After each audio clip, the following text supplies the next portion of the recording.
Hello students, this is my third lecture. Myself Srikanto Sen from George Group of Colleges. Now going to teach you cyber security where the paper code is DCAN 501. So in our last two classes we learned something about networking, something about class A address, class B address, IPv4, IPv6. So here we'll start with some exercise. Now look at this. This is an example of a good network. The first one is the IP address, next one is the subnet mask, and the last one is the default gateway. This way these computers are configured. First line, second line and third line. So there is a hub, this is a computer, IP address is 192.168.1.101. This is the subnet mask 255.255.255.0 and this one is the default gateway 192.168.1.1. Now you have learned all these things, IP address, subnet mask and default gateway in your last semester. And I am not going to repeat all these things. Just a revision of this topic. Just look at this. What is the problem with the network? You'll find that there is a duplicate IP address. Now 192.168.1.101 and it is repeated here 192.168.1.101. So this node is not working, cannot work, because if you assign two similar IP address in a network, one node is not going to work. Correct? And look at the subnet mask. For all these computers, the subnet mask is similar and the gateway, there is no change in the gateway. Now look at this picture. 101, 102, 103, that's good, different IP address, but the IP address outside the subnet. Now what is the subnet? Subnet is 255.255.255.0. But the problem is 192.168.1.101, 192.168.1.103, but here it is 2, 192.168.2.102. So this is not going to work.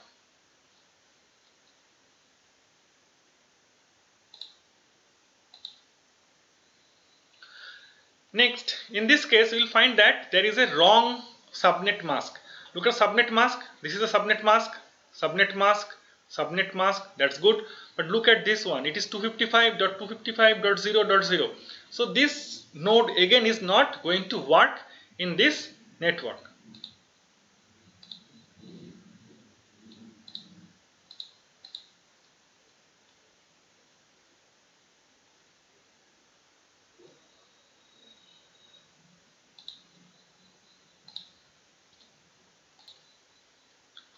Okay, look at this one. You will find that the default gateway is for this node 192.168.1.1. This one is 192.168.1.1, but here it is 192.168.1.101. So this is not going to work because this gateway and this gateway does not match. So there is a wrong default gateway. Okay, now it is your task. Can you find the problem in the network? There is a problem in this network configuration. Your task is to find the problem in the network configuration. This is problem 1. This one is problem 2. Try to find it. This one is problem 3. Again, you need some patience to find this problem in the network. This is problem 4. It also has some problem. Try to identify what is that problem. And this one is the last one. Again, you have to find the problem. Identify the node that is not going to work. So there are 5 problems that I gave to you. So this is problem number 5. This is problem number 4.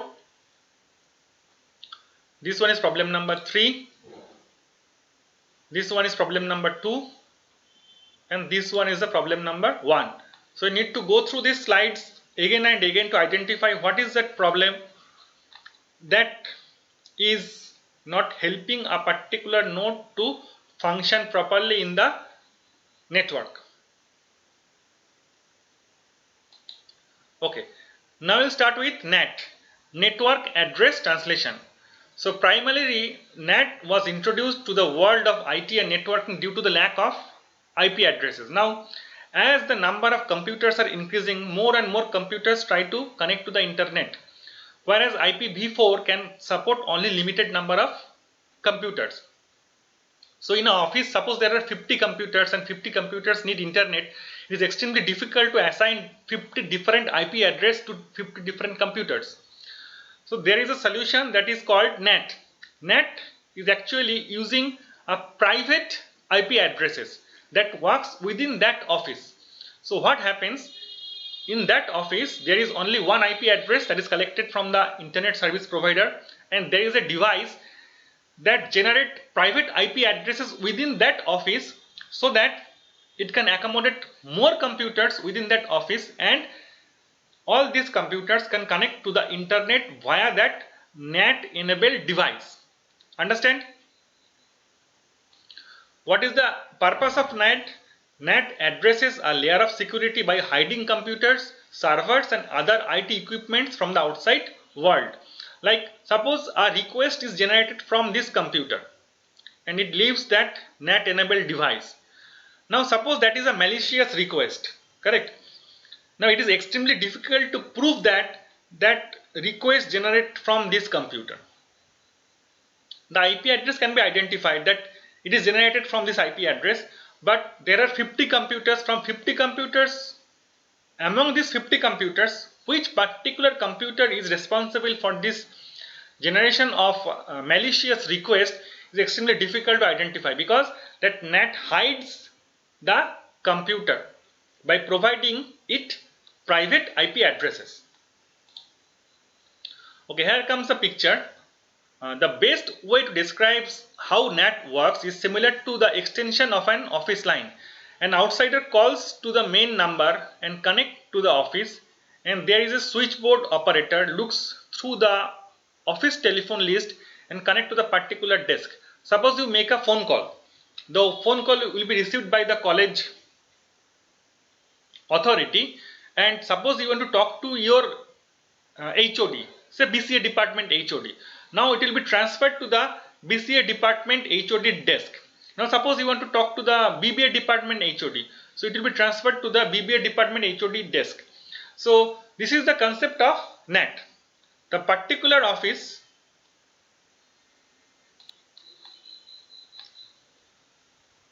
the best way to describe the NAT is similar to the extension on an office line. All outsider calls the main number and the exchange within that office connect to that specific table that I just now explained.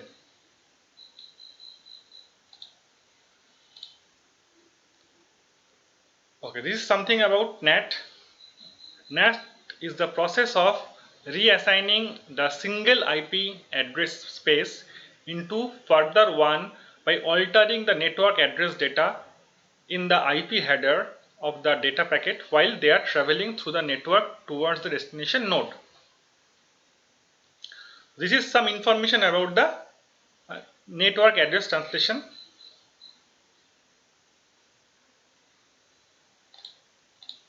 Next comes, what are the different functions of NAT?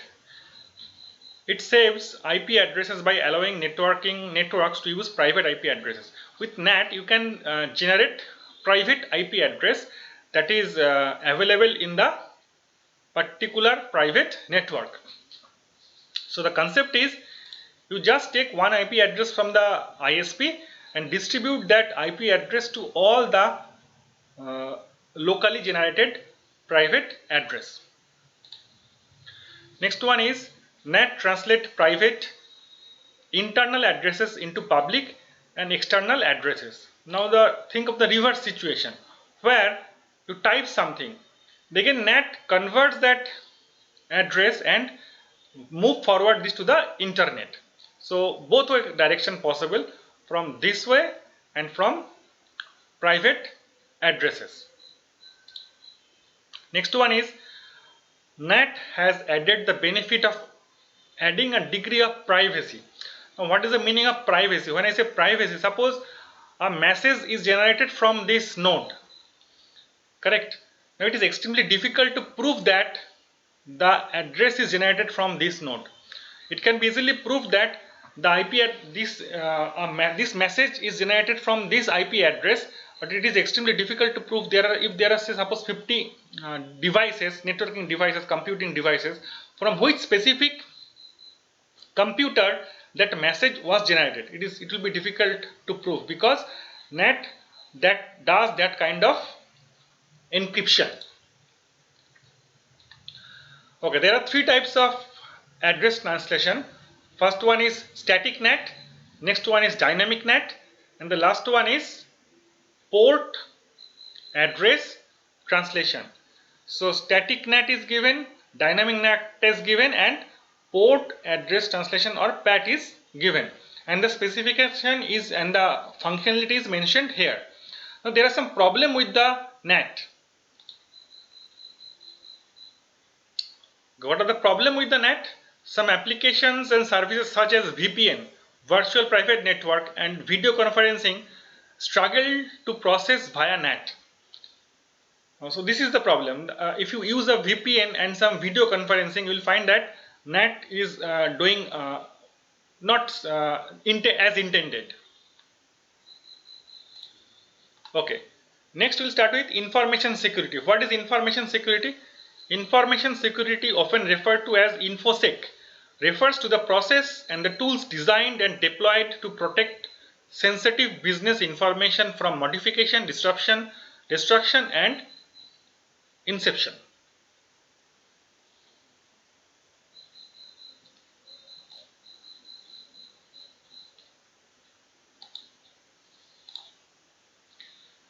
Okay, different kinds of information security. Starts with application security. Now application security means, suppose you are using a browser or a say application in your computer, and information security means it actually checks whether the browser is working perfectly or that particular software is working perfectly or not. Okay, next one is cloud security. Cloud security focuses on building and hosting secure applications in cloud environments and securely consuming third-party cloud applications. Cloud simply means that the application is running in a shared environment. Imagine you are using an application, say Mediafire, to upload some document in a third-party cloud applications.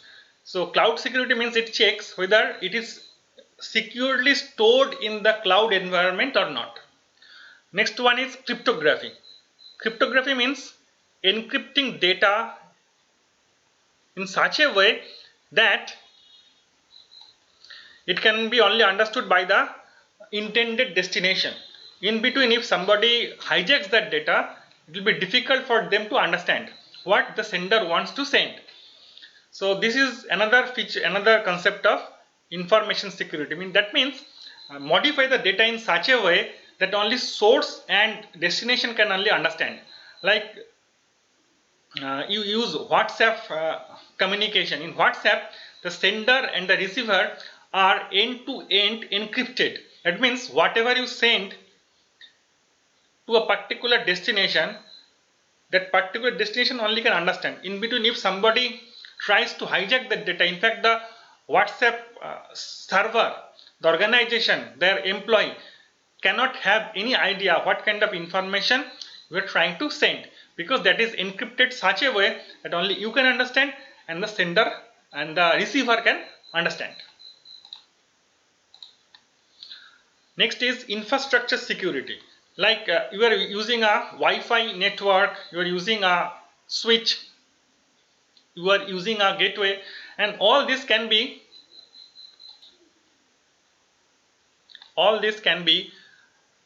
hijacked or attacked by the by the hackers. Now this includes your mobile phone, this includes your desktop, this includes your server. So infrastructure security means now security people or penetration tester check whether this infrastructure is secure or not. That means suppose when you installed a Wi-Fi router in your college or in your office, you forget to change that default admin password. So what will happen?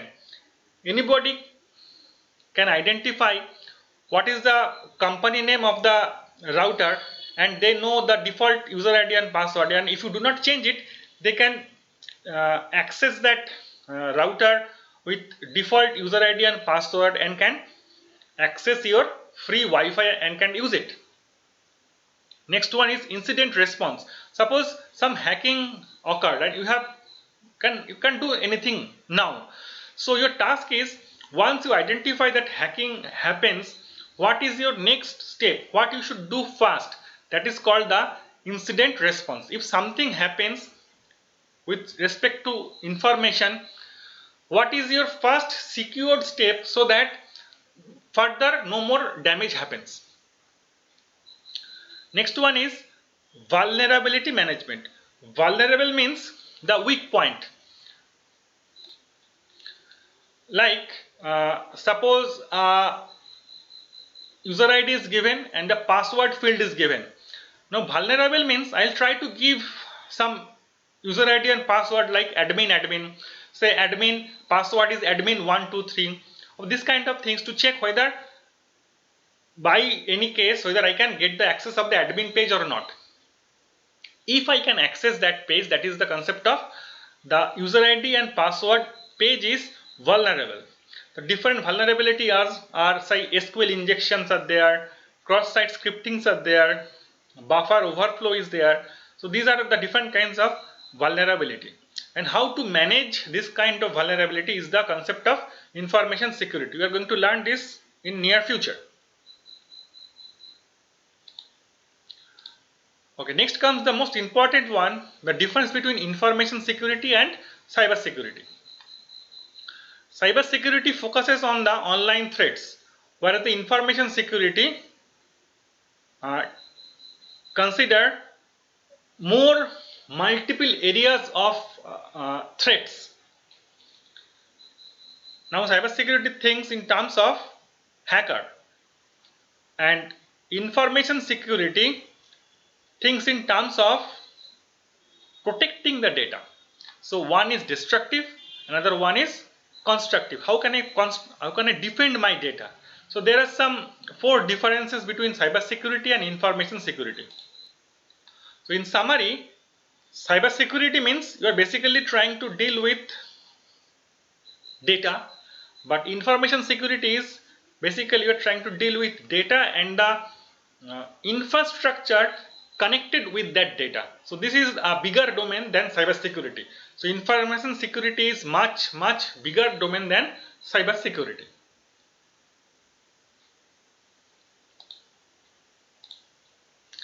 Next is, what are the goals of security? Information security means protecting information and information systems from unauthorized access. Unauthorized access means, suppose I have a Facebook account, correct, and I know the user ID and password. If you do not know my user ID and password, you cannot access it. So if you can access it without knowing my user ID and password, that is the concept of unauthorized access. Suppose I am using a Wi-Fi router in my home and my neighbor is using my Wi-Fi router without informing me that what is my, how they hijack my user ID and password. That is the concept of unauthorized access. The term information security, computer security, all these are frequently interchangeably used. The most important thing is information security is concerned with the confidentiality, integrity and the availability of data regardless of the form of the data, like electronic, print or any other format. So these are the important term that is called the CIA, that is confidentiality, integrity and availability of data. So it starts with CIA triad. So confidentiality, integrity and availability. Now what is confidentiality? Keeping sensitive information private. Encryption services can protect your data at rest or in transit. Like, for you have a problem with your laptop and you send it to the service center. Now, after repairing, anybody can open your C drive, D drive, and E drive, or whatever drives there has, and can read the files, see the pictures and everything.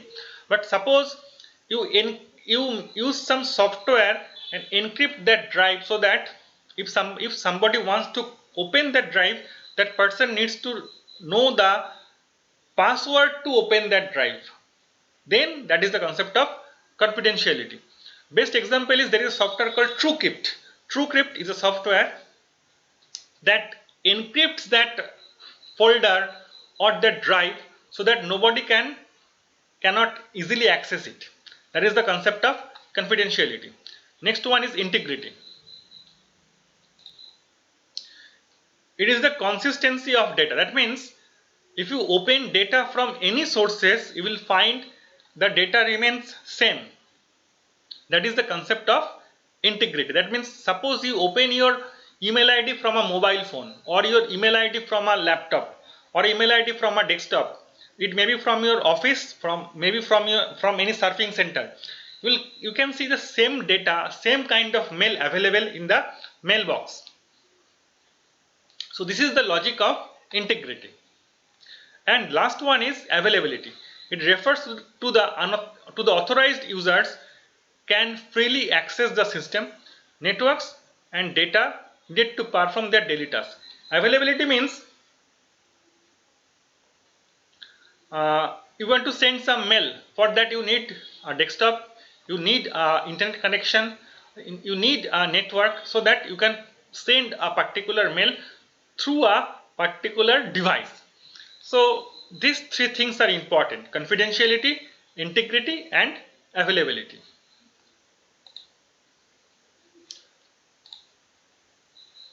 So the concept is, if any one of these three can be breached, it can have serious consequences for the parties concerned. Correct. Now imagine there is this ball. If you move that ball to integrity, that means it is uh, more tends towards the integrity, then there will be a compromise on confidentiality and availability. Now imagine there is another ball that moves to confidentiality. That means it is highly confidential, but there must be some compromise on integrity and availability. Now another ball is there. If you move that ball into availability, it says that it is secured, but there is a compromise on integrity and confidentiality. So how do you use the CIA triad? When you get a new application or service, ask if this will affect the confidentiality, integrity or availability of the data it touches. Focus on one leg of the triad at a time. Just now I told you that story. So this is all about what we learned today. So we learned CIA triad, we learned what is the meaning of security, what is information security, how cyber security is different from information security. Next is what is NAT. We learn network address translation, what is the purpose of NAT, what are the different types of NAT, and I teach you how to work on IP address, subnet mask and default gateway. Okay, thank you for listening.